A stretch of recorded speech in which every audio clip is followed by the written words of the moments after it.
बिस्मिल्लाहिर्रहमानिर्रहीम। सर जी, आज मैंने आपको कोई कॉन्सेप्ट सिखाने के लिए नहीं बुलाया। आज का असल मकसद है कि यार जब आप पेपर हल कर लेते हैं ना, उस वक्त बैठ के सोच रहे होते हैं कि यार मुझे पहले वो वाला सवाल करना चाहिए था। एक्चुअल में सवाल को देखकर तो नहीं पता चलता, या सवाल को फौरी तौर पे सिर्फ क्वेश्चन पेपर के वर्के पलट के तो नहीं पता चलता कि कौन सा सवाल पहले करना है। इसकी ना कुछ निशानियां, कुछ बातें हैं, कुछ टिप्स एंड ट्रिक्स हैं जो मैंने आपके साथ शेयर करने। जब आपके हाथ में पहले पेपर आपके हाथ में आया है, तो आपने क्या करना है, कैसे प्लान करना है, कैसे फुल पेपर को अटेम्प्ट करना है, ये एक आर्ट है। मेरा मानना है कि वो बच्चा, यानी मेरे हमारे पास रूटीन में इस तरह के लोग आते हैं, वो कहते हैं यार सर मैंने इसको पढ़ाया था, ये पास हो गया, मैं फेल हो गया। बहुत रेगुलर ऐसे होते हैं। अच्छा, वो जो पास हुआ है उससे भी नहीं पता कि मेरे पास क्या एक्स्ट्रा बात थी जो इसके पास नहीं थी, जो ये फेल हो गया। असल में ना कुछ चीजें समझा नहीं पाते, कोई कुछ अंदाजा नहीं होता। एक बंदा है, उसने पेपर को बहुत अच्छे से प्लान कर लिया है।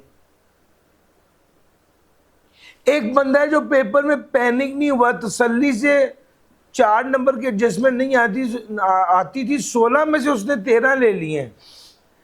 अब दोनों बच्चे, उन दोनों को 4-4 नंबर की एडजस्टमेंट नहीं आती थी। एक बच्चा पैनिक हो गए, 16 में से उसने 8 लिए, और एक बच्चा कॉन्फिडेंट रहा है, असाब मजबूत थे, नर्व्स उसके स्ट्रॉन्ग थे, उसने 16 में से 13 ले लिए। वो पास हो गया, वो फेल हो गया। वो बैठ के अब दोनों परेशान है, और जिसने पढ़ाया वो इस बात से कम परेशान है कि वो फेल हुआ, इस बात से ज़्यादा परेशान है कि ये पास हो गया। ठीक हो गया। ये एक नेचुरल बात है। हिडन कहीं ना कहीं कुछ बातें होती हैं। पेपर जब आपके हाथ में है, उस वक्त अपने नर्व्स पे कंट्रोल रखना जरूरी है, इंपॉर्टेंट है।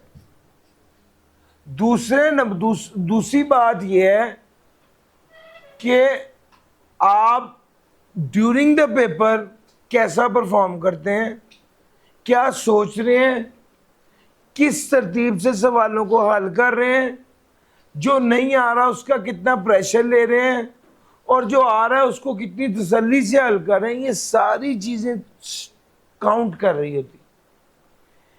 जिस तरह आपको इंडिविजुअल सारी बातें पता हों, इंडिविजुअल सारी एडजस्टमेंट आती हों, लेकिन जब आप वो न्यूमेरिकल हल करने लगते हैं तो आपसे नहीं होता है। टाइम ऐसा हो जाता है ना, बिल्कुल ऐसा ही बाज़ होगा। तो आपको इंडिविजुअल टॉपिक्स आते होते हैं, लेकिन जब आप ओवरऑल पेपर हल करने लगते हैं तो वो आपसे उतना बेहतर नहीं हो पाता। हम आज जो डिस्कशन करने जा रहे हैं वो overall paper handling discussion, overall paper को कैसे हैंडल करना चाहिए, ये एक आर्ट है।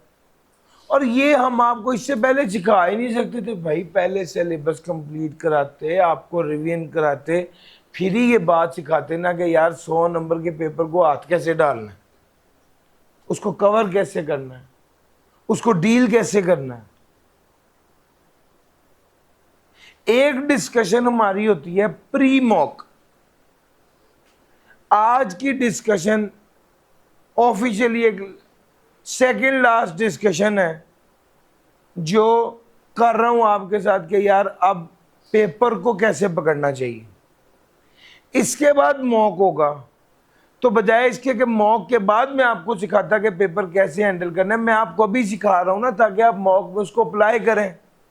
और अप्लाई करने के बाद मॉक के फौरी बाद एक डिस्कशन होती है कि हाँ क्या किया, कहां पर मसला आया, और पेपर में अब कैसे करना। यार मेरा पॉइंट समझ आ रहा है। ये सारी टारगेटेड बातें इसलिए की जा रही हैं ताकि आप लोग टाइमली हर चीज को सीख लें। और जो मॉक के बाद की डिस्कशन होती है वो हमारी फाइनल डिस्कशन होती है कि यार ये सिखाया था, ऐसा किया नहीं किया, कहां पर प्रॉब्लम आई, क्यों है। जब आपके हाथ में पेपर आएगा तो सबसे पहले आप पेपर खोलेंगे और वन बाय वन देखना शुरू करेंगे।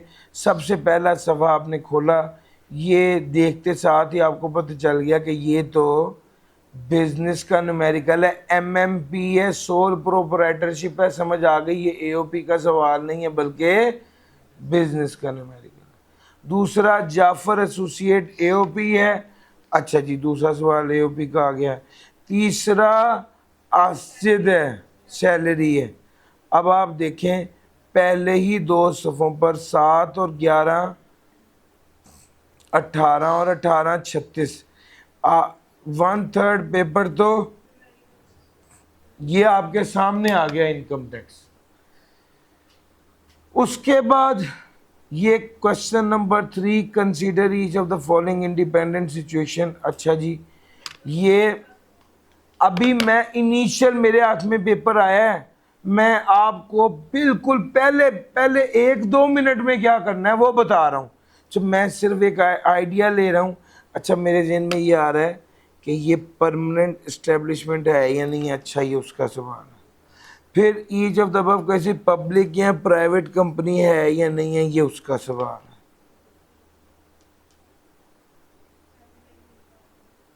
आगे आ गया Haryana various source of income. अच्छा, ये इनकम है, लॉसेस का ट्रीटमेंट बताना है। 6 नंबर का टोटल इनकम और टैक्सेबल इनकम। ये फिर दोबारा, यानी ये समझ लो कि आप 11, 12, 13 वो चैप्टर जो है, वो जो जोन है उसमें से लॉसेस का सवाल आ गया। यार, यहाँ लॉसेस आना होता है या क्रेडिट आना होता है, क्योंकि जाहिर बात है अगर लॉस आ जाए तो फिर क्रेडिट से सवाल नहीं बन पाता। अच्छा जी, फिर उसके बाद आ गया सफदर मलिक पाकिस्तानी सिटीजन है। Discuss the tax implication of foreign source income receive by foreign source income, यानी चैप्टर नंबर 13 से रिलेटेड सवाल है। रॉबर्ट नील ब्रिटिश वो है। Discuss the tax implication on the salary receive by Robert Neil. अच्छा जी, ये वाली बात आ गई। फिर उसके बाद आ गया assume that the day to day resident individual है owned by the following property, own कर रहा है, properties है। under the provision discuss the tax treatment of each of the above properties। अच्छा, ये जो प्रॉपर्टीज वाला सीन होता है ना, ये असल में वो कैपिटल गेन है जो होल्डिंग ऑफ द प्रॉपर्टी आपको सिखाया हुआ है। ये तो जनाब आ गया, अगर एक्टिव टैक्स बिल लिस्ट में शामिल है तो क्या होगा, नहीं शामिल है तो क्या होगा, कैलकुलेशन रिक्वायर्ड नहीं है। टेक्निकली ये भी कैपिटल गेन इनकम टैक्स से ही सवाल आया हुआ। अच्छा, उसके बाद ये 6 नंबर का सेल्स टैक्स का सवाल आ गया। अच्छे, छठा सवाल है 15 मार्क्स का। उसके बाद आ गया Ali enterprises sold taxable goods. अच्छा, ये अब हमारा सवाल आ गया sales tax. Jelly Enterprises who discuss the action commissioner under the course of action। Sir, ये सेल्स टैक्स रजिस्ट्रेशन है और सेल्स टैक्स रजिस्टर्ड पर्सन की बात है। ये आ गया briefly discuss the broad principle governing the levy of tax और briefly describe the pillars of tax administration that protects taxpayer। Low sir, ये broad principle of levy of tax आ गए और पहले और तीसरे में से सवाल आ गए। ये हमारा चैप्टर कंप्लीट हो गया। जैसे ही मैंने ये मोटा मोटा अभी पहले 2-3 मिनट में मैंने आपके साथ ये एक आइडिया बनाया कि यार पेपर आया कहाँ से। अच्छा, इस आइडिया बनाते हुए कुछ होते हैं जो आपको नजर आए थे कि यार ये तो बिल्कुल हलवा है। जैसे मुझे लगा कि सबसे पहले तो ये 7 नंबर पकड़ने चाहिए। पिलर्स ऑफ टैक्स एडमिनिस्ट्रेशन भी सीधा सीधा है। मैं हूं तो मैं सबसे पहले ये वाला सवाल करूंगा। 7 नंबर आ गए 2 से 3 मिनट में, सबसे पहले ये वाला सवाल करूंगा। फिर उसके बाद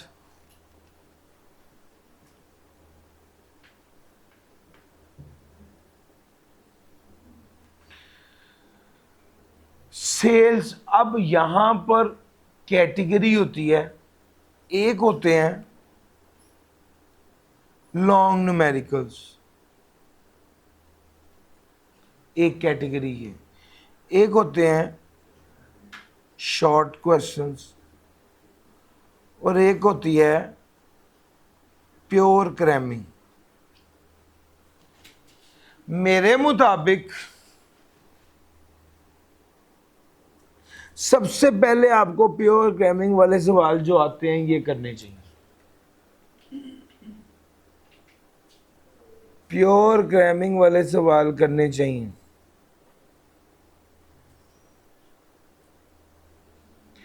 ये जैसे ये 7 नंबर का सवाल, ये कैटेगरी है कि ये प्योर क्रैमिंग है, ये सबसे पहले कर लें, फिर उसके बाद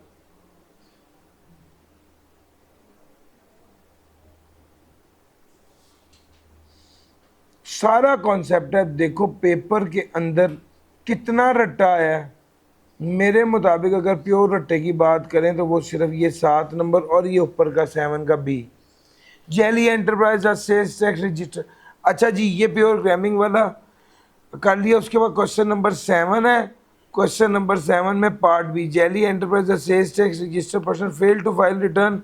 अगर कोई बंदे ने रिटर्न फाइल नहीं की डिस्पाइट रिसीविंग अ नोटिस, तो क्या करेगा कमिश्नर, क्या रूल है और क्या कर सकता है। ये क्रैमिंग वाला सवाल है। अगर एक बंदा जिसको रिटर्न फाइल नहीं की जिस बंदे ने, उसको क्या किया जाएगा। Discuss the course of action available to JE against Jelly Enterprise against the action of commissioner inland revenue. Sir जी वो उसको नोटिस देगा despite receiving a notice from the commissioner. उसको नोटिस को रिप्लाई करेगा, रिस्पॉन्ड करेगा और उसे बताएगा कि जो है वो I was not required to file a return, या जो जस्टिफिकेशन जब वो अपॉर्चुनिटी ऑफ बीइंग हर्ड मिलती है या नोटिस आता है तो उसके जवाब में जो जस्टिफिकेशन है वो दी जाती है जेई की तरफ से। एक्शन क्या कर सकता है कमिश्नर इनलैंड रेवेन्यू, अगर उसको registration sales tax registered person तो वो ऑलरेडी है। अब वो बंदा अगर उसने 6 माह fail to file return despite receiving a notice, हाँ अब अगर तो 6 माह तक कंसेक्यूटिव उसने रिटर्न फाइल नहीं की तो उसे अनरजिस्टर कर देगा। और अगर उसको रिटर्न फाइल करनी चाहिए थी और उसने रिटर्न फाइल नहीं की तो फिर उसको सस्पेंड भी कर सकता है। सस्पेंशन में भी हमने पढ़ा है fail to file a return, और डी रजिस्ट्रेशन के केस में भी पढ़ा है कि इस बंदे को वो कर दिया जाएगा। यही सर यहाँ पर लिखना था।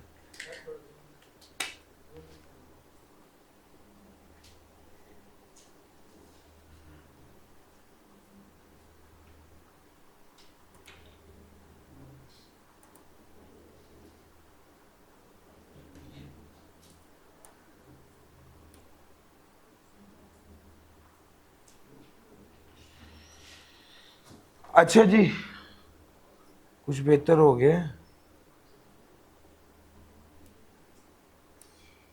चलो फिर उसके बाद आया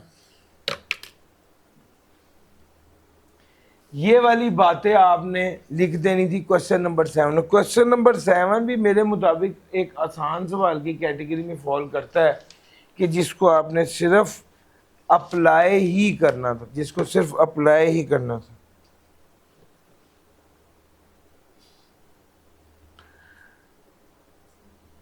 अच्छा जी, ये वाली बात अब आ गई।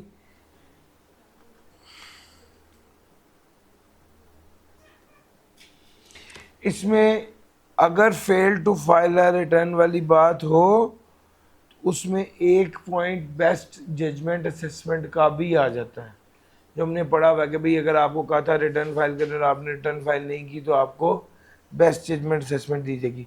क्वेश्चन नंबर 7 ए की बात करने लगा हूँ। Ali enterprise registered person sold taxable goods worth 16 million to Bali enterprise on 15 February 2025।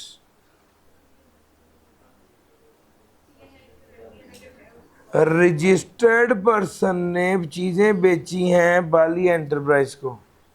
अगर Bali enterprise is not registered तो फिर क्या होगा? सर हमने ये बात बताई हुई है कि सप्लायर्स टू, अगर सप्लायर्स टू अनरजिस्टर्ड पर्सन की जाए और वो और तो उसके अंदर जो है वो 10 मिलियन तक आप कर सकते हैं। ऊपर वाला जो 6 मिलियन है, ऊपर वाला जो 6 मिलियन है इस पर इनपुट क्लेम करेंगे पहली बात। फिर अगर वो रजिस्टर्ड नहीं है तो फर्दर टैक्स लगाएंगे, फर्दर टैक्स भी लगेगा ना 4%। अच्छा, where B is not registered under the sales tax act and engage in the sale of exempt supply. तो भाई अगर वो बंदा रजिस्टर्ड नहीं है लेकिन वो एग्जाम्प्ट सप्लाई कर रहा है तो हम क्या करें? एई के पॉइंट ऑफ व्यू से बताएं हम क्या करें भाई? हम तो इनपुट क्लेम करेंगे। Whether is entitled to claim related input, yes. Sir मैं एक बंदे को बेच रहा हूं चीज, वो आगे एग्जाम्प्ट बेच रहा है, मैं टैक्सेबल बेच रहा हूं तो मैं तो इनपुट क्लेम। मैं कागज बेचा है मिस्टर ए को, मिस्टर ए आगे कुरान पाक बना के बेची जा रहा है तो मैंने तो कागज बेचा, मैंने तो उससे सेल्स टैक्स लेना है, yes. Where BE is registered under the sales tax act and engage exclusively in the sale of third casual item। जी सर इनपुट तो आपने क्लेम करना ही करना है। किस पर करना है? रिटेल प्राइस पर। Where B is registered under the sales tax act as an importer, exporter sorry, भैया आपने उसे चीजें दी, आपने उस, भैया रिफंड तो उसने लेना है ना, आपके लिए तो वो एक बंदा है, उसको आपने चीजें बेची, आपने उससे टैक्स वसूल करना है, वो आगे एफबीआर से रिफंड लेगा, ये उसकी सरदर्द है।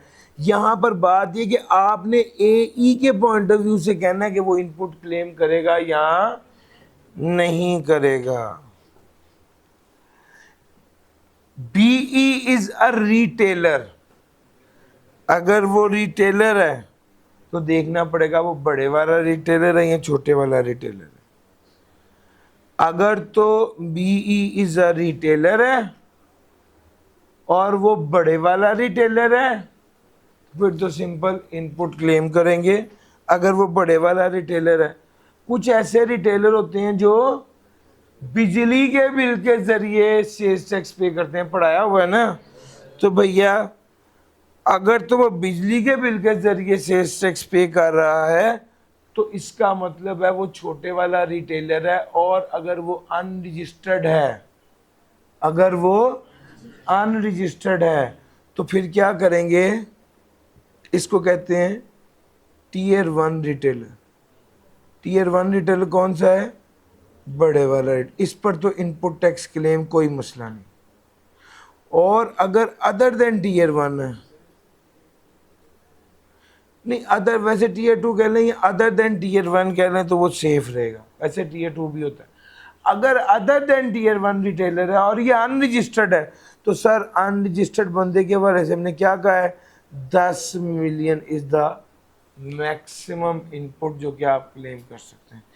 10 मिलियन पे इनपुट टैक्स क्लेम कर सकते हैं, 6 मिलियन पे इनपुट टैक्स क्लेम नहीं करेंगे। This was question number 7।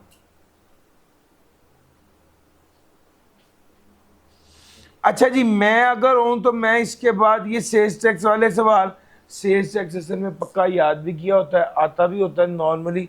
इसके बारे में ये होता है कि यार मैं ये तो कर सकता हूँ, ये तो मैं हैंडल कर ही सकता हूँ। सबसे पहले ये वाला सवाल किया, उसके बाद सेल्स टैक्स वाला सवाल, सेल्स टैक्स का थ्योरेटिकल पार्ट कर लिया। अच्छा जी, अब मैं आगे चलता हूँ और अब अगली बात करता हूँ question number 5। Question number 5, question number 5 है सफदर मलिक। इसको मैं थोड़ा बड़ा कर दूं।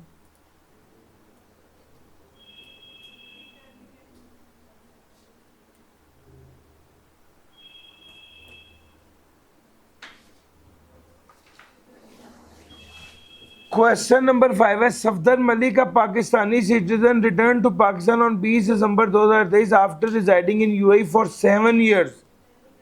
Returning expatriate. He has remained in Pakistan since his return on 28 August 2024. He received consultancy income equivalent to rupees 1960 from client based in UAE. The payment was made directly into the Pakistani bank account. Assume that the consultancy income is not. जी जी sir, वो किस साल वापस आया है? Tax year 2024 में वापस आया है भैया। टैक्स ईयर 2024 की 20 को वापस आया ना, तो टैक्स ईयर 2024 में वो रेजिडेंट था, तो जिस साल वो रेजिडेंट हुआ वो साल और उससे अगला साल। सर इस साल की इसकी इनकम, फॉरेन सोर्स इनकम क्या होगी? एग्जेम्प्ट होगी। अब इतनी सी बात आपने अप्लाई करनी थी, बट फिर वही बात है, मैं इसको रट्टा नहीं मानता, मैं इस सवाल को कॉन्सेप्ट मानता हूँ। जिस बच्चे को ये पता है कि रिटर्निंग एक्सपेट्रिएट और उसकी फॉरेन सोर्स इनकम एग्जाम्प्ट होती है 2024 में, ये लिखना क्या है?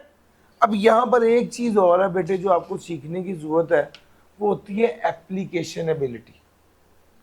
एक बच्चा है वो अक्ल इस्तेमाल किए बगैर वो जो रट्टा लगाया हुआ है वो एज इट इज़ लिख देता है, और एक बच्चा है जो ये लिखता है कि Safdar Malik is a resident person in tax year 2025. He is actually a returning expatriate. In tax year 2024 he became resident. और उसके बाद रूल लिखता है, if a person is a returning expatriate, then his foreign source income will be exempt in the year in which he became resident and in the following year.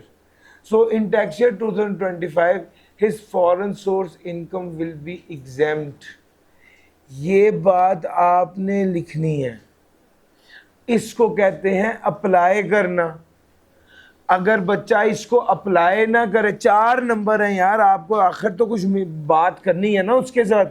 अगर आप अपना ही बस rule लिखें और इसको सर इसको आपको एक्सप्लेन करना पड़ेगा, अपने नॉलेज को इस्तेमाल करके इसका जवाब लिखना पड़ेगा। ये रट्टा नहीं है, ये एप्लीकेशन है।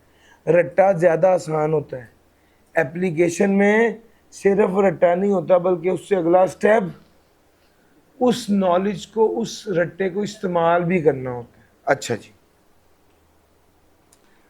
अगली बात, Robert Neil, a British government official, has been assisting Pakistani geophysicist in oil exploration in the rural area. अच्छा जी, the British government has transferred a salary equivalent to 32 million into his Pakistan bank account, which was specifically opened for this purpose.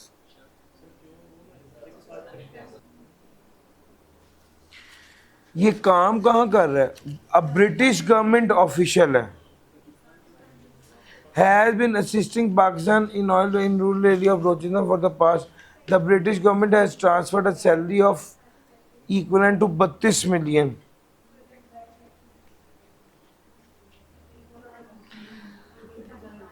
Sir जी एक point है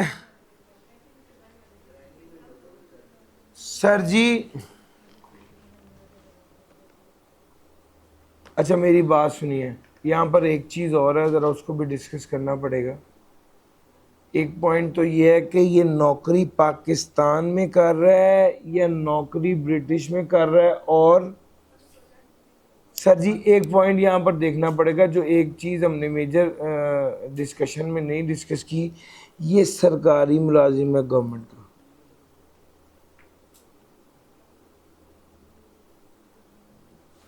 और हमने एक बात कही थी कि अगर पाकिस्तान में मौजूद जो ईरानी एम्बेसी है उसमें ईरानी सरकारी मुलाजिम काम कर रहा है, क्या उसकी सैलरी पे टैक्स लगेगा? तो हमने क्या कहा था?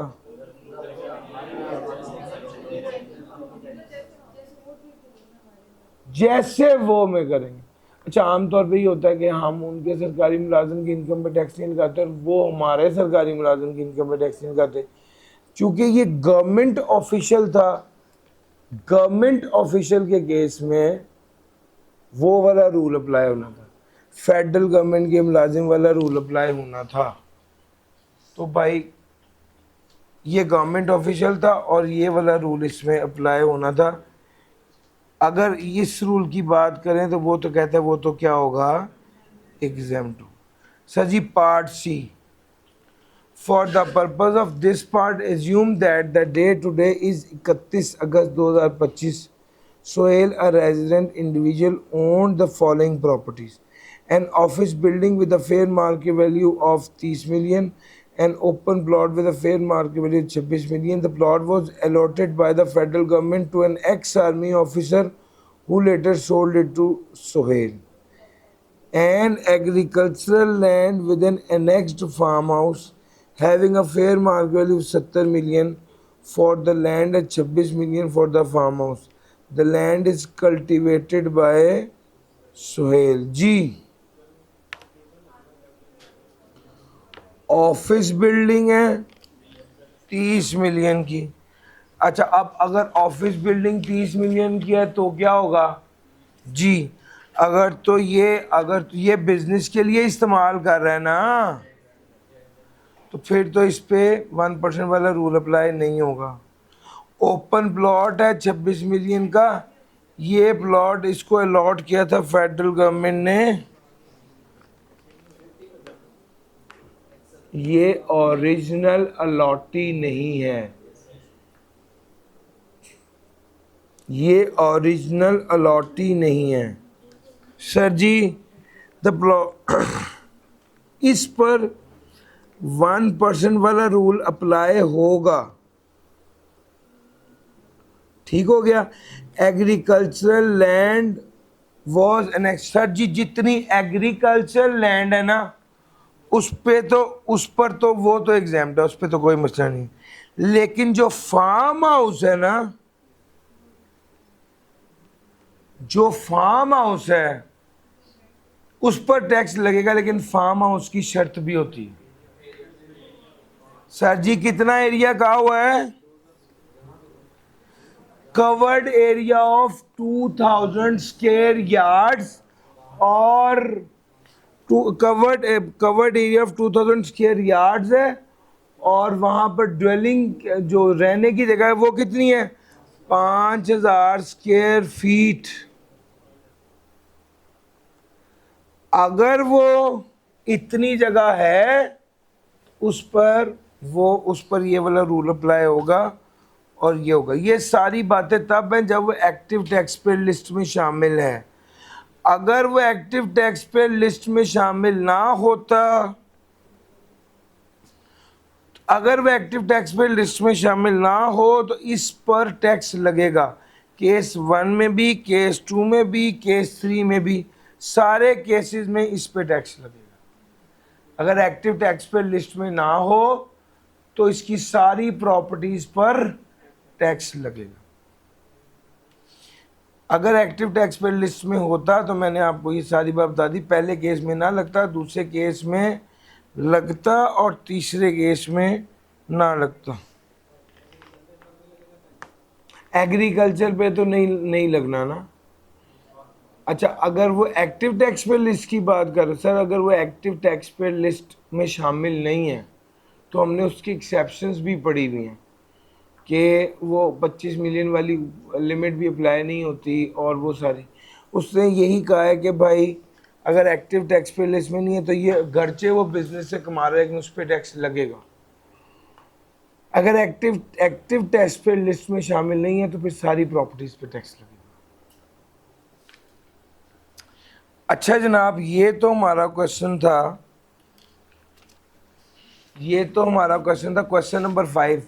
अच्छा ये वाले छोटे न्यूमेरिकल हैं जो मैंने आपको कहा हुआ है कि ये मेरे लिए दूसरे नंबर पे आते हैं, यानी मैं सेकंड प्रायोरिटी इसको देता हूँ, पहले रट्टे वाले तो गुजर गए, और रट्टे वाला आना ही आपको 7 से 10 नंबर का ही है, ज़्यादा आपको यही वाले सवाल आने। अब इसमें भी ये वाला जो सवाल है, जैसे ये वाला सवाल अभी हम डिस्कस करेंगे, क्वेश्चन नंबर 3। क्वेश्चन नंबर 3 पे आ जाइए। Consider each of the following independent cases Alpha Limited, incorporated in Singapore, has established a branch office in Karachi to import and sell its product. Sir वो कहता है permanent establishment है या नहीं है? भैया आप चीज़ें इंपोर्ट कर रहे हैं और बेच रहे हैं तो परमानेंट एस्टेब्लिशमेंट है। बीटा लिमिटेड मिडल ईस्ट में है, इसने लाइजन ऑफिस लाहौर में बनाया हुआ है जो सिर्फ परचेज करता है, पढ़ाया हुआ है। अगर सिर्फ परचेज करना हो तो गैमा लिमिटेड चाइना में इनकॉर्पोरेटेड है, कंसल्टेंसी प्रोवाइड कर रहे हैं पाकिस्तान में एम्प्लॉयज़ के ज़रिए। सर जी अगर खुद सर्विस प्रोवाइड कर रहे हो, एम्प्लॉय के ज़रिए कर रहे हो या कॉन्ट्रैक्टर के ज़रिए कर रहे हो, वो बंदा रेजिडेंट पर्सन होता है, परमानेंट एस्टेब्लिशमेंट होती है। सर केस 3 भी परमानेंट एस्टेब्लिशमेंट है, केस 1 भी परमानेंट एस्टेब्लिशमेंट है, केस 2 नहीं है। Delta limited applied for D listing from Pakistan stock exchange on 1 January 2025 and was officially D listed on 28 फरवरी 2025। जी ये पब्लिक है या प्राइवेट है? सर जी 30 जून तक उसे लिस्टेड होना चाहिए था ना, तो सर ये तो प्राइवेट कंपनियों की। Zeta limited is an unlisted public company under the Companies Act, 49% Chinese company के पास है और ओन्ड बाय सजी 49 से तो काम नहीं ना बनता, 50% या उससे ज़्यादा होना चाहिए। ETA limited incorporated on 1 January 2025 है, 30% of its share held by federal government, 20% by Punjab government. Sir ji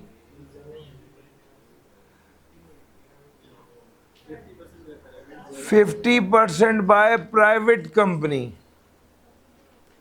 sir हमने क्या पढ़ा हुआ है, 1 जनवरी 2025 को 30% shares are held by federal government, 20% are held by Punjab government और 50% are held by private company. सिर्फ federal government जो है उसके भी 50% फेडरल गवर्नमेंट के पास हो। सर हमने पढ़ा हुआ है 50% शेयर फेडरल गवर्नमेंट के पास हो या 50% शेयर प्रोविंशियल गवर्नमेंट के पास हो या 50% शेयर ऐसी फॉरेन गवर्नमेंट के पास हो या 50% शेयर ऐसी फॉरेन कंपनी के पास हो जो कि wholly owned by foreign government. Sir यही पढ़ा हुआ है ना? सर दिखाइएगा सर, ये बुक दिखाइएगा ज़रा मुझे।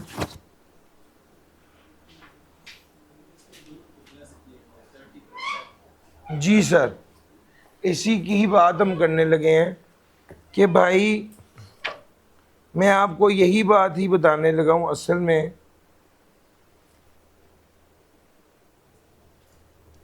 चैप्टर नंबर 4 में है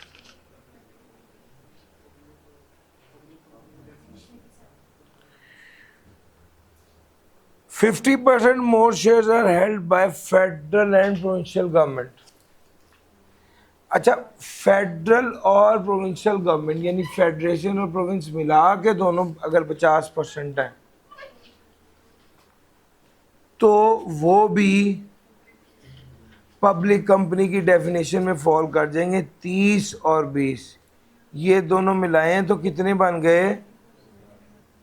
50%। इस बेस पर उसने कहा कि ये पब्लिक कंपनी है। Federal provincial government 50%। जी एक ही लाइन में उसने ये दोनों बातें कही, कोई एक शर्त भी पूरी हो जाए। 30% जो है वो पाकिस्तान गवर्नमेंट और 20% पंजाब गवर्नमेंट, उस बेस पर टोटल कितना हो गया सर जी?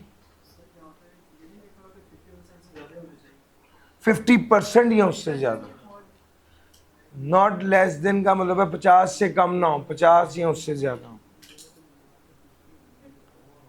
50 या उससे ज़्यादा हो।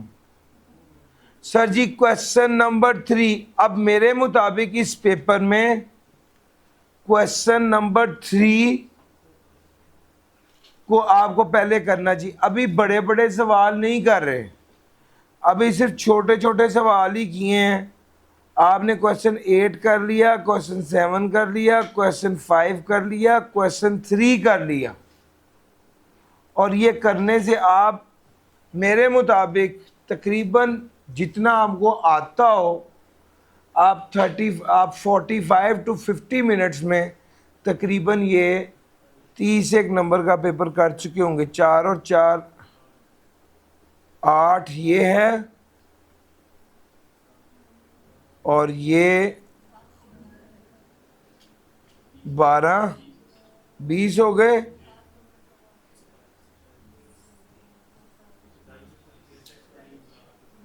सर जी 20 और ये कितना बन गया है?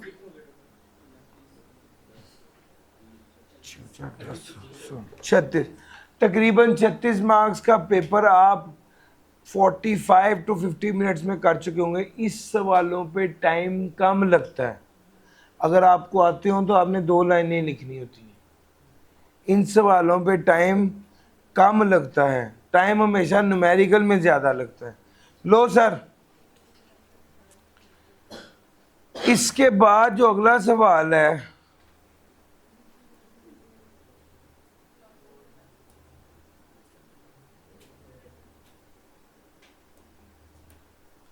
Rehan has various sources of income and has gathered the following information relating to tax year 2025। वो कहता है jewellery gain, profit on debt, loss, gain, business loss और लॉस फ्रॉम अदर सोर्स। वो कहता है टोटल इनकम बताओ जी, total income कितनी बनेगी?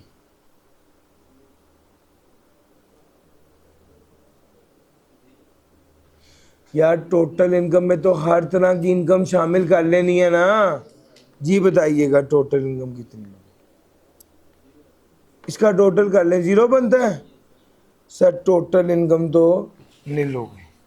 उसके बाद हम बात करते हैं, briefly explain your treatment of the loss in part 1 including the set off and the carry forward of an unutilised losses. Ji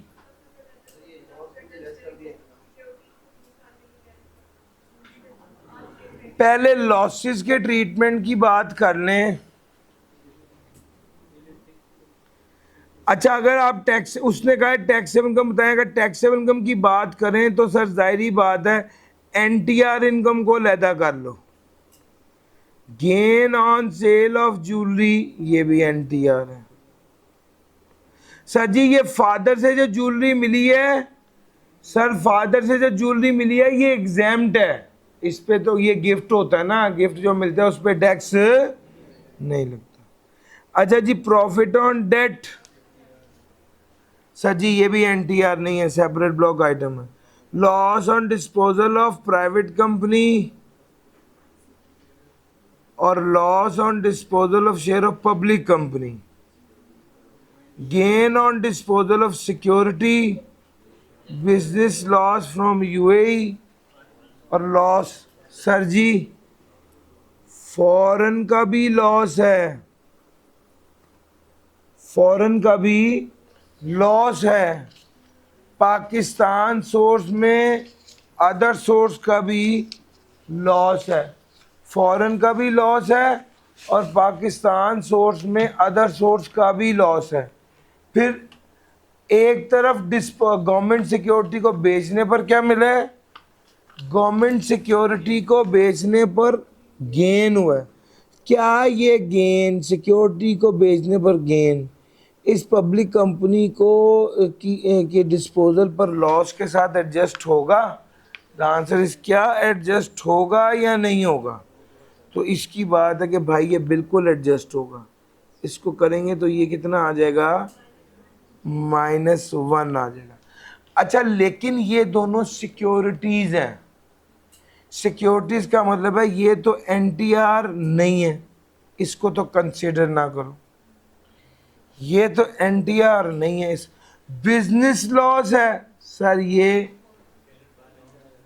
sir जी ये तो एनटीआर में शामिल होता है ना, फॉरेन इनकम एनटीआर में शामिल होती है।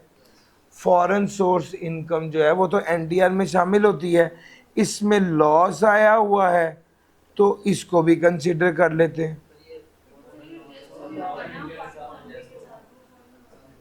फॉरेन लॉस, फॉरेन लॉस सिर्फ फॉरेन इनकम के साथ एडजस्ट होगा और किसी के साथ एडजस्ट नहीं होगा, एग्री। तो फिर उसके बाद हमारे पास आ गया प्राइवेट कंपनी के शेयर्स का डिस्पोजल 3 का। अब हम करेंगे ये कि टोटल, इसको ऐसे कर लेते हैं कि टोटल इनकम तो आपकी थी 0। आप जब टोटल इनकम से टैक्सेबल इनकम पे आते हैं तो क्या करते हैं पता है आपको? आप एग्जेम्प्ट, सेपरेट ब्लॉक आइटम और एफटीआर इसको रिवर लेस करते हैं, ऐसे ही करते हैं। फिर उसके बाद ज़कात लेस कर देते हैं और फिर आपके पास टैक्सेबल इनकम आ जाती है। हम भी यही करते हैं सर। सबसे पहले बात देखिए एग्जेम्प्ट इनकम। एग्जेम्प्ट इनकम ने प्लस हुई हुई थी, माइनस होना। Gain on sale of jewellery, ये तो एनटीआर है, इसको छोड़ दो। Profit on debt from saving account, ये सेपरेट ब्लॉक आइटम है, इसको क्या करो, लेस कर दो। Loss on disposal of shares of private company, ये प्राइवेट कंपनी है, एनटीआर है, इसको छोड़ दो। Loss on disposal of share of public company, sir जी ये सेपरेट ब्लॉक आइटम है, ये माइनस थी, इसको प्लस कर दो। रिवर्स कर रहे हो ना, उल्टा। अच्छा, gain on disposal of government security, ये प्लस थी, इसको माइनस कर दो। उसके बाद आ गया बिजनेस लॉस फ्रॉम यूएई। भाईजान ये लॉस तो एडजस्ट नहीं होना, इसको भी क्या कर दो, ये माइनस था, इसको प्लस कर दो। लॉस फ्रॉम अदर सोर्स, ये तो एनटीआर है, इसको छोड़ दो। सर जी ये सारी एडजस्टमेंट करेंगे। अब बताइए क्या आ रहा है, यानी 0 में -8, -5, -4 +6 +7। जी आंसर क्या आ गया सर? ये टैक्सेबल। सर जी आप क्या करते हैं, आप टोटल इनकम निकालते हैं और उसके बाद exempt, FTR, separate block item और लास्ट में डिडक्टेबल अलाउंस, ये सब लेस कर देते हैं तो टैक्सेबल इनकम आ जाती है। जहां पर लॉस होगा वहां पर उल्टा प्लस कर देंगे। और सर ऐसे ही आपने करना होता है, यही यहां पर भी किया। अच्छा अब वो कहता है ट्रीटमेंट बताओ, ट्रीटमेंट क्या होगा? जब वो ट्रीटमेंट की बात करता है तो हम थोड़ा सा इसको मजीद देख लेते हैं। हमने ट्रीटमेंट की बात करनी है, यस।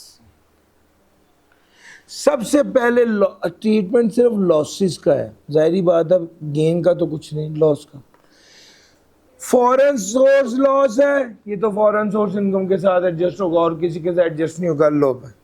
कैरेट फॉरवर्ड, उसने कहा ट्रीटमेंट सेट ऑफ बताओ और कैरेट फॉरवर्ड बताओ। सेट ऑफ होगा फॉरेन सोर्स के साथ, नहीं तो कैरेट फॉरवर्ड हो जाएगा कितने अरसे के लिए। लो जी ये एक बात तो खत्म हो गई। उसके बाद आ गया पब्लिक कंपनी का लॉस। अच्छा सिक्योरिटी का लॉस है, ये सिक्योरिटी के गेन के साथ एडजस्ट हो जाएगा और जो बाकी -1 है ये कैरेट फॉरवर्ड हो जाएगा 3 साल के लिए। उसके बाद आ गया प्राइवेट कंपनी का लॉस है और अदर सोर्स का लॉस है। सर जी ये जो लॉस फ्रॉम अदर सोर्स है ना, इसको पहले एडजस्ट करना है। प्रॉफिट ऑन डेट तो सेपरेट ब्लॉक आइटम है, इसको साइड पे करो। ये वाला जो अदर सोर्स का लॉस है, ये एक का लॉस एडजस्ट हो जाएगा और बाकी डेड हो जाएगा, चूंकि ये कैरिड फॉरवर्ड नहीं होता। तो भैया ये जो अदर सोर्स का लॉस है, ये कैपिटल गेन के साथ एडजस्ट हो जाएगा, और अगर एडजस्ट ना हो सका तो कैपिटल लॉस के साथ एडजस्ट हो जाएगा, नहीं तो बाकी डेड हो जाएगा। लास्ट में क्या आ गया? प्राइवेट कंपनी का लॉस। ये लॉस एडजस्ट नहीं होगा, बल्कि भैया प्राइवेट कंपनी के शेयर से ना कोई गेन बचा ही नहीं जिसके साथ एडजस्ट हो, तो ये कैरेट फॉरवर्ड हो जाएगा 6 साल के लिए। सर जी मेरा पॉइंट समझ आ रहा है? इस तरह से इसको करना था। 6 नंबर की एडजस्टमेंट थी। अब जितना भी टाइम टेकिंग हो, इस पे 18 मिनट नहीं लगने थे, 15 मिनट नहीं लगने थे, इस पे रिलेटिवली कम टाइम लगना था। आपने टोटल इनकम निकालनी थी। टोटल इनकम का मतलब है सब कोई टोटल कर दो। आपने टैक्सेबल इनकम निकालनी थी, टैक्सेबल इनकम से ये सब कुछ लेस कर दो। ये उसके बाद आपने लॉसेस की बात करनी थी, तो भाई अलग-अलग हेडिंग, इसकी हेडिंग, इसकी हेडिंग, इसकी हेडिंग, इसकी हेडिंग, अलग-अलग हेडिंग दी। सिक्योरिटी का लॉस सिक्योरिटी के गेन के साथ एडजस्ट कर लो, अदर लॉस को पहले एडजस्ट कर लो, अदर सोर्स के लॉस को, बाकी जो प्राइवेट कंपनी के शेयर्स का लॉस था उसको कैरेट फॉरवर्ड कर दो। लो सर, ये दिस वाज क्वेश्चन नंबर 4।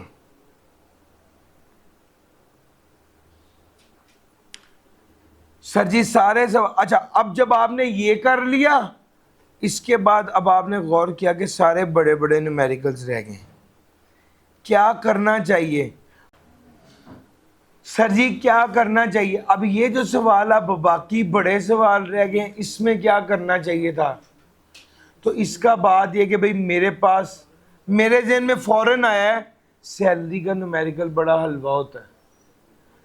मैं 7 नंबर का सैलरी का न्यूमेरिकल है वो करता, वो आपको मैं ऑलरेडी करवा चुका हूं। उसके बाद आ गया सेल्स टैक्स का। सर जी मैं, आपकी चॉइस है असल में। आम तौर पे अब देखें, ये वाला सवाल है, मुझे सिर्फ ये पता है कि ये सैलरी का है, और मुझे ये पता है कि यार मेरी सैलरी के न्यूमेरिकल की तैयारी अच्छी है, या मुझे सैलरी के न्यूमेरिकल आसान लगते हैं, तो मैं इसलिए इसकी तरफ गया हूँ। अच्छा, मुझे उसके बाद मेरे जहन में आता है कि मैं सेल्स टैक्स का न्यूमेरिकल कर लूँ। उसके बाद मैं एओपी की वर्किंग करता, और सबसे आखिर में मैं बिजनेस वाला न्यूमेरिकल करता। इस तरतीब से चलता। सर याद रखना, कुछ बच्चे, उनको 80 मार्क्स का पेपर आता होता है, 85 मार्क्स का पेपर आता होता है, फेल हो जाते हैं। क्यों? मुश्किल सवाल पहले शुरू कर लेते हैं, पेपर को हैंडल नहीं ठीक तरीके से कर पाते। आपने सबसे पहला सवाल करना शुरू किया, पहली एडजस्टमेंट आपको नहीं आ रही, दूसरी एडजस्टमेंट आपको नहीं आई, तीसरी एडजस्टमेंट आपको नहीं आई, अब आप ऐसे हो गए हैं। इंशाल्लाह मैं को द मोमेंट आपका दिल खींचा और आपको लगा, आप ना सर पैनिक हो जाएंगे, भाई आप आसान सवाल करो। पहले देखते साथ ही मैंने पहले 1 मिनट में सोच लिया था, मैंने पहले 8वां सवाल करना सोचा है ना। उसके बाद मैंने कहा यार ये सेल्स टैक्स की थ्योरी का पार्ट है, ये करता हूं। सर पेपर में घबराना नहीं, और पेपर में अगर इस तरह करके आपको कोई 1-2 एडजस्टमेंट अगर कहीं यार मैं इस पे लानत भेज दूं, मैं दूसरा सवाल करता हूं। अपने आप को ऊपर रखना है। जिस वक्त आपको लगता है ना कि यार ये पेपर जो है ना ये मेरे सर पे चढ़ रहा है, बस फिर हो गया काम। सर 5 नंबर का सवाल, जो एडजस्टमेंट नहीं आती उसकी क्या वर्थ है? 2 नंबर 4 नंबर लानत भेजें उसके ऊपर, 96 में से पास हो। सवाल नहीं आता, 10 number, 12 number, 15 number, sir 20 number के सवाल नहीं आते, आपने परेशान नहीं होना। 80 में से आराम से 50 आ सकते हैं सर। यकीन करें, 70 का अटेम्प्ट करके पास होने वाले बुतेरे बच्चे को मैं जानता हूं। लेकिन फिर जब आप 70 का, जो 70 वाला अटेम्प्ट किया उसने, वो इतना अच्छा किया कि उसमें से उसके 50 आ गए। कोई इतनी बड़ी बात नहीं है यार। 70 नंबर का पेपर आपने अटेम्प्ट किया हो और हर जो सवाल अटेम्प्ट किया वो भी 80% ठीक है, तो भी भाई ये 56 मार्क्स बनते हैं। 70 का 70% भी ठीक हो फिर भी 49 बनते हैं यार। आपके पास गलती। सर जी एक बात करूं, 49 पे तो फेल अब नहीं हो रहा ना कोई। मैं आपको एक पॉइंट सिखा रहा हूं कि यार आप मेंटली इतने स्ट्रांग हो। सारी बात दिमाग की है। आप बच्चा पेपर में बैठा बैठा फेल हो जाता है जब वो सोचता है मैं नहीं कर सकता। सर आपको 25 नंबर का पेपर नहीं ना आता, यकीन करें इस इत्मीनान के साथ बैठेंगे मैं 75 में से पास हो जाऊंगा और आप आराम से पास होंगे। लेकिन अगर आप अपने दिमाग पे सवार कर लेंगे, यार ये जो पेपर आपके सामने आया ना, इसमें से 50 नंबर लेने कोई मुश्किल नहीं थी, कोई मुश्किल नहीं थी। लेकिन शायद 4 सवाल 3, यानी इसमें से 25 नंबर, 25 एक नंबर का पेपर ट्रिकी भी है, तो क्या 75 नंबर आसान है, 25 नंबर ट्रिकी है। यार आप सिर्फ उस आसान में से 75 में से 50 नहीं ले सकते, ले सकते हैं। ये सारी बात दिमाग की है। आपने अपने आप को हर वक्त यही समझाना है कि ऑल इज वेल, हो जाएगा, कर रहा हूं, नहीं करना छोड़ो यार, नहीं आता कोई बात नहीं, बाकी कर लेता हूं, बाकी कर लेता हूं, बाकी कर लेता हूं, दूसरा सवाल कर लेता हूं। आपको लग रहा है पहली एडजस्टमेंट नहीं आई, दूसरी नहीं आई, तीसरी नहीं आई, पहले सवाल में आपके साथ ये हो जाए, आपका मोरल डाउन हो जाएगा। जब आपका मोरल डाउन हो गया तब आप गए। आपने अपने मोरल को नहीं डाउन होने देना। आपने वो तो एडजस्टमेंट नहीं है, आपने कहा चलो मैं इसको बाद में देखता हूँ, मैं कोई और सवाल पकड़ लेता हूँ। सर समझ आ रही है? तो भाई पूरा अच्छा, बाज़ौक़ात ऐसा हो जाता है जो सवाल आप पहले पकड़ते हैं वही मुश्किल निकल आता। यानी मैंने ये छोटे छोटे सवाल कर लिए, अब ये बड़े सवाल आए, मैंने पहले ही सैलरी का ये वाला सवाल पकड़ा, सैलरी के बाद इसका सेल्स टैक्स का सवाल बड़ा ही मुश्किल निकला है। हो जाता है ऐसा, तो कोई बात नहीं, परेशान नहीं होना। अगला सवाल शुरू करें, उसको छोड़। आपने इनिशियल रीडिंग में हिसाब लगा ली कि यार गड़बड़ाहट ज़्यादा हो रही है, तो इसको छोड़ें, अगला सवाल शुरू करें, फिर सरसराहट, गुदगुदाहट सब कुछ हो जाएगा। दूसरा सवाल शुरू। सर जी सारे सवाल मुश्किल नहीं होते यार। आप देखेंगे जिस पेपर में सेल्स टैक्स का सवाल मुश्किल आया उसमें इनकम टैक्स का बड़ा आसान सवाल आया, जिस पेपर में इनकम टैक्स का मुश्किल आया उसमें सेल्स टैक्स का आसान आया। सारे सवाल, सारा पेपर मुश्किल होता नहीं है। हाँ, दो तरीके होते हैं। बाज़ौक़ात पूरा सवाल ही मुश्किल होता है, बाज़ौक़ात एक सवाल में 2 एडजस्टमेंट मुश्किल होती है। तो अगर एक सवाल में 2 एडजस्टमेंट मुश्किल है तो उस सवाल को काट डालें, और अगर एक सवाल पूरा ही मुश्किल है तो फिर उसको छोड़ें और आसान सवाल जो दूसरा है उसको करें। यार मेरा पॉइंट समझ आ रहा है? ये सारे फैसले आपने ऑन द स्पॉट पेपर में लेने हैं। मैं एक बार इस वजह से फेल हुआ हूं कि मैंने क्वेश्चन नंबर 7 अटेम्प्ट किया, मुझे 4 करना चाहिए था। लेकिन ये बात आपको बाहर निकल के समझ आती है और उसकी सज़ा आपको 6 माह भुगतनी पड़ती है। लेकिन जाहिर बात है वो फाइनल का पेपर था और वो पेपर भी रिपोर्टिंग का था जिसमें 18 नंबर वाले 4 सवाल थे, तो उसमें उतना ज़्यादा मार्जिन नहीं होता, लेकिन इस पेपर में होता है। मैंने नहीं आज तक कभी सुना कि कोई बच्चा टैक्स के पेपर में कह रहा हो सर मैं करता रहा, मुझसे हुआ नहीं, टाइम ख़त्म हो गया। ऐसा नहीं होता। टाइम होता है, मुनासिब टाइम होता है आपके पास, पेपर करने का टाइम मुनासिब होता है। तो आप टाइम आउट नहीं होते इस पेपर में, जो सबसे बड़ा एक वो होता है मसला। हाँ, करना क्या है, आपने अप्रोच ठीक करना है। आपने जो पहली बार आइडिया करके फिर उसके बाद सवाल को जो इनिशियल रीड करना है ना, उसमें हिसाब लगा लेना है कि भाई इसकी 2 एडजस्टमेंट मुझे नहीं आती, बाकी 4 आती हैं, सवाल पकड़ा जाएगा, उसको कर दें। क्योंकि जब आप एक बार उसको डिटेल से रीड करते हैं तो आप 4-5 मिनट उस पर लगा चुके होते हैं। हाँ, एक सवाल आपने रीड किया, आपको पता चले 8 एडजस्टमेंट है, मुझे तो 6-7 नहीं समझ आ रही, उस सवाल को छोड़ें, अगला करें।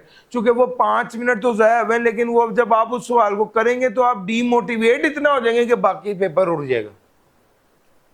तो अपने आप को खुश आपने खुद रखना है, इस दुनिया में कोई आपको खुश नहीं रख सकता। आपको खुद अपने आप को खुश और हैप्पी रखना।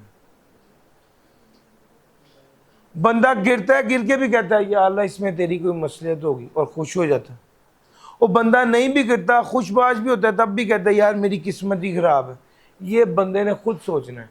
आपने अपने आप को पेपर में तैयार रखना है, एक्टिव रखना है, मेक श्योर करना है कि आप डिटेल से हर पहलू को देखें और पहली रीडिंग में एक निचोड़ निकाल लें कि यार मैंने इसका क्या करना। पॉइंट समझ आ रहा है? सबसे पहले जो इनिशियली आपके पास पहले 15 मिनट आने हैं, उसके पहले 2-3 मिनट में तो आपने टॉपिक सीख लिए कहाँ से पेपर है। फिर उसके बाद आपने जो आसान सीधे सीधे सवाल थे, मैं एक्सपेक्ट कर रहा हूँ शायद अगली बार थ्योरी तकरीबन को 15-20 नंबर की आएगी। हाँ, 15 नंबर एक्सपेक्ट कर रहा हूँ मैं, जो क्रैमिंग वाले आएंगे 15 नंबर टाइप, वो तो आपने पहले ही मार्क कर लेना कि यार ये मैंने पहले करना है। फिर उसके बाद छोटे छोटे सवाल पकड़े, वो करना शुरू करें। छोटे सवाल का फ़ायदा ही होता है कि हाँ या ना जो भी होना है जल्दी हो जाता है। क्योंकि वो 18 नंबर का सवाल 20 मिनट बाद समझ आती कि नहीं होना।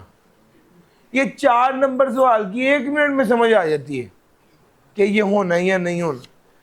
बंदा करता है, उसको करता है। 2 पार्ट्स हैं, 3 पार्ट्स हैं, जो भी है आप उसको अटेम्प्ट करेंगे और लगे रहेंगे तो पेपर में से इंशाल्लाह 50 नंबर निकल आते हैं एक एवरेज तैयार बच्चे के, अगर वो उस पेपर करते वक्त अक्ल के साथ और होशियारी के साथ एक्टिव होके कॉन्फिडेंट होके पेपर करता है।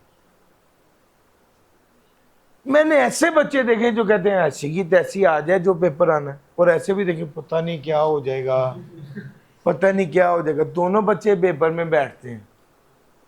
एक बंदा पेपर में बैठ के कब कपाता ही रहता है और एक बंदा कहता है देख लेते हैं क्या होता है। वो सब मैंने खा जाएगा, मैं भी पढ़ के आया 6 महीना, मैं कोई सब्जी तो नहीं बेची, मैंने भी पढ़ा। सर समझ आ रही? तो भाई ये सिर्फ आपका इनर कॉन्फिडेंस है। आपने अपने आप को उस पॉइंट पर लाना है कि यार लाए, यार जो भी सवाल लाए, हमने भी इतने पास पेपर किए, देख लेते हैं क्या होता है। जो बच्चा इस अप्रोच से आता है वो भी कोई किंग नहीं होता, या उसने भी कोई नींद डाल देनी होती, लेकिन उसका फ्रेम ऑफ माइंड ऐसा है कि देख लेते हैं क्या होता, कर लेंगे, लड़ेंगे। और यार कम से कम ये तो सोचना ना कि लड़ेंगे, ये सोचेंगे यार अल्लाह ताला माफ़ कर दे, या अल्लाह पता नहीं क्या होगा, आई कैब वाले मुझे वैसे ही पास कर दें। आप ये सोचेंगे यार देखिए मेरे मुताबिक जिस बच्चे ने 6 माह क्लासेस ली हैं, जिसने पढ़ा है, जिसने मेहनत की है, जिसने एक मुनासिब एवरेज तैयारी की है, वो लड़ने के लिए तैयार है। उसको पेपर के सामने बैठना है और उसको सवाल करने हैं। मैं आपको बताऊं, अभी मैं आपको एक नया पेपर दे दूं तो आप इस वक्त भी लड़ने को तैयार हैं। अभी आपने उसको पॉलिश करना है, 1 बार 2 बार उसको रवा करना है, स्मूथ करना है। असल गेम कर दी हुई है, सर समझ आ रही? वो सर चीज़ें आपने करनी है। यही हमारी बेसिकली आज की डिस्कशन का टारगेट था कि आप लोगों के साथ ये बात करें। एक चीज़ जो मैं चाहता हूँ या मेरे दिल में है कि वो हो जाए, वो है कि यार इससे पिछले अटैम्प्ट का पेपर एक बार उसको देखें और वो करें। आप में से कितने बच्चे यार बात सुने, स्प्रिंग 25 का पेपर ना प्रिंट करा लें।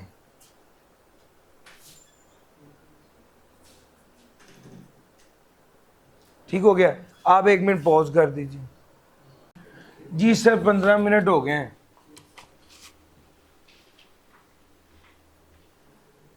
सिर्फ अब इस पेपर को मैंने डिस्कस नहीं करना, मैंने सिर्फ आपको अप्रोच डिस्कस करनी है। मैं आपको ये बात भी कहूँगा कि आपने अगर इस पर 15 मिनट लगा के हिसाब लगा लिए क्या क्या कैसे कैसे करना है, मेरे कहने पर अगर ये 2 पेपर आप कर लें जो मैंने आज करवाया वो और ये, सर आप पेपर से घबराएंगे नहीं, आपको पेपर में कुछ टेढ़ा मेढ़ा तंग नहीं करेगा, क्योंकि आपको ये समझ आ जाएगी कि यार इसके अंदर 50-60 नंबर इजी छुपे हुए हैं जो मैंने निकालने हैं। बस ये चीज़ कहने से नहीं समझ आती, ये करने से समझ आती है।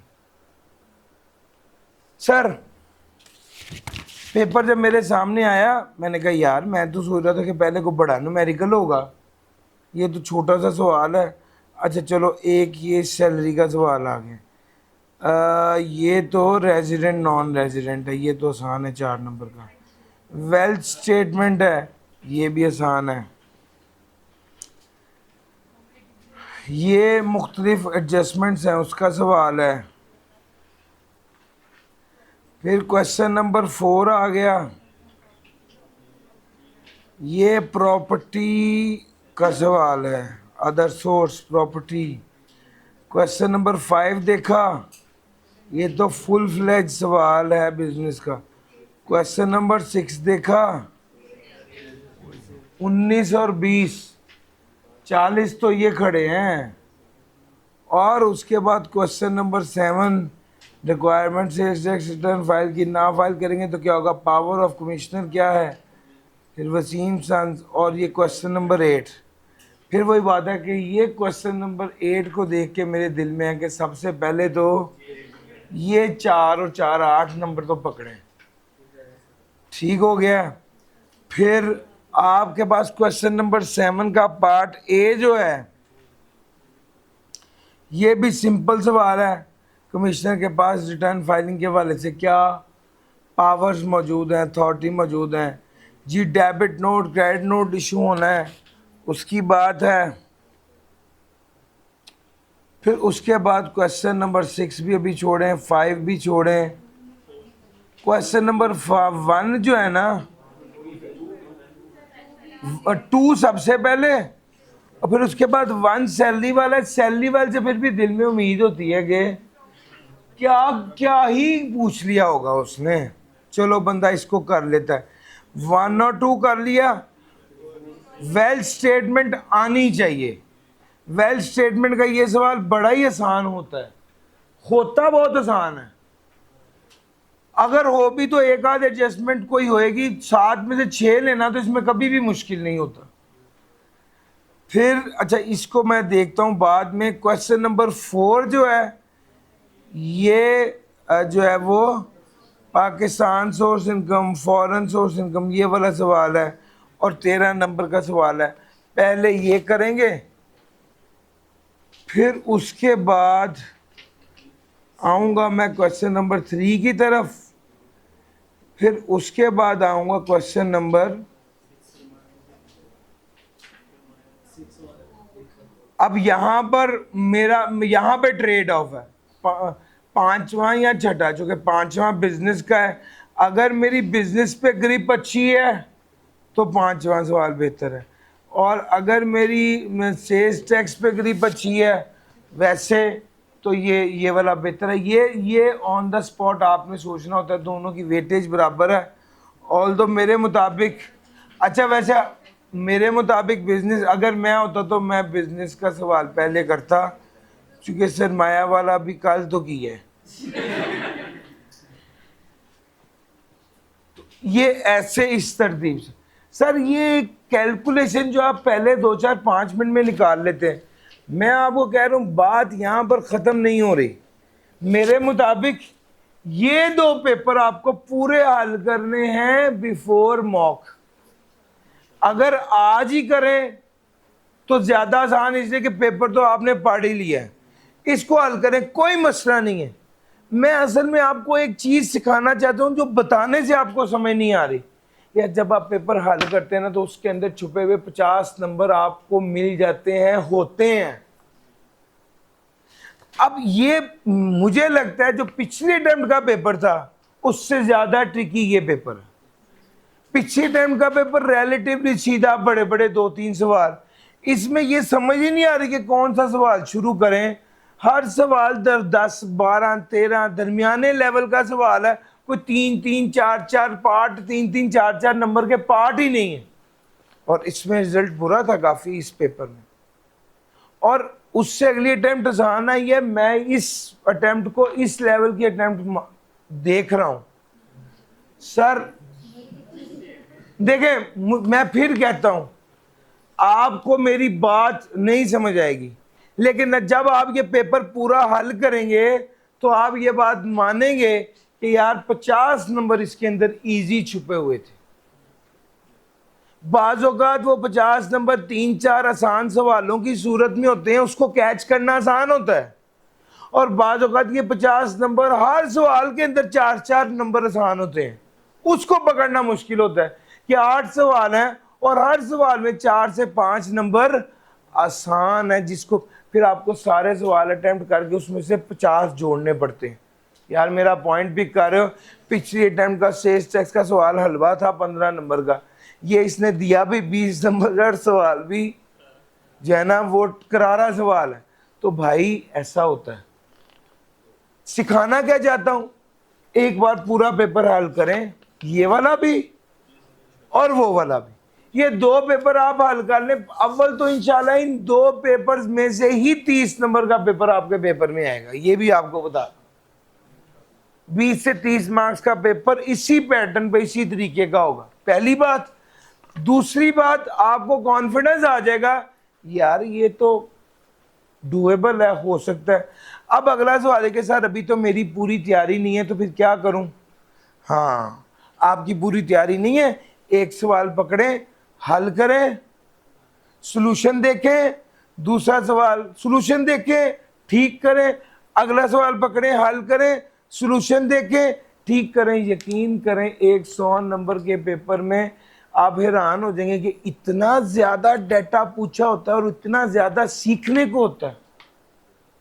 क्या आप ये वाला पेपर हल करेंगे ना, आप कहेंगे इसने तो यार पूरे सिलेबस को कोटा लगाकर मुझसे पूछा हुआ था, इतना कुछ पूछा हुआ है इस, और आप बहुत कुछ सीख रहे होंगे। यानी आप इस पेपर में कम से कम 50 बातें सीखेंगे, 50। और अगर अगली अटेम्प्ट के पेपर में 30 से 35 बातें वो सीखेंगे। तो यार अगर आप एग्जाम लेवल की, एग्जाम वाली 80 बातें अभी सीखेंगे, उसके बाद मॉक में अपीयर होंगे तो उसमें भी सीखेंगे, और इंशाल्लाह उसके बाद पेपर में अपीयर होंगे तो कर जाएंगे पेपर। सर हम अपने तौर पे मैंने अपने तौर पे पूरी कोशिश की कि अच्छे तरीके से आप लोगों को गाइड करूं, जो मैक्सिमम हो सकता है वो करूं। अलबत्ता आखिरी कंक्लूडिंग बात यह है कि मॉक की तैयारी भरपूर करके आइएगा। इंशाल्लाह मॉक के फौरी बाद डिस्कशन होगी, जिसमें उस मॉक को डिस्कस करेंगे, इस पेपर को और इससे अगले पेपर को।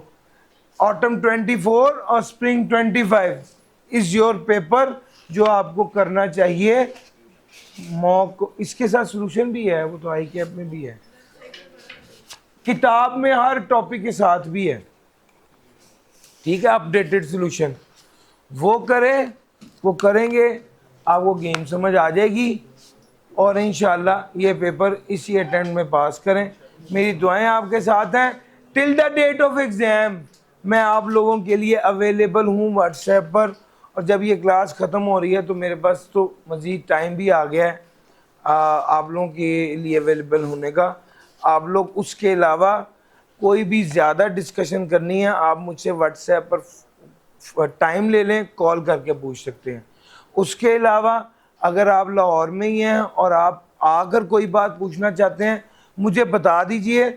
मैं अव्वल तो SBI में ही होता हूँ, बट अगर आप मुझे बता देंगे तो मैं मेक श्योर करूँगा कि उस टाइम पर आपके लिए एक्सक्लूसिवली अवेलेबल हूँ। कोई भी बच्चा, कोई भी एक बच्चा जो मुझसे कुछ पूछना चाहता है व्हाट्सएप पर पूछे। कोई लंबी बात करनी है, कॉल का टाइम ले ले, कॉल पर पूछ ले अगर लाहौर में। और अगर इससे मज़ीद उसने कोई डिस्कशन करनी है तो मुझसे टाइम लेकर आ जाए। मैं till the date of exam. SBI में आपके लिए अवेलेबल होऊंगा, आपके जो इश्यूज हैं उसको रिजॉल्व करने के लिए। थैंक यू जी, अल्लाह हाफ़िज़।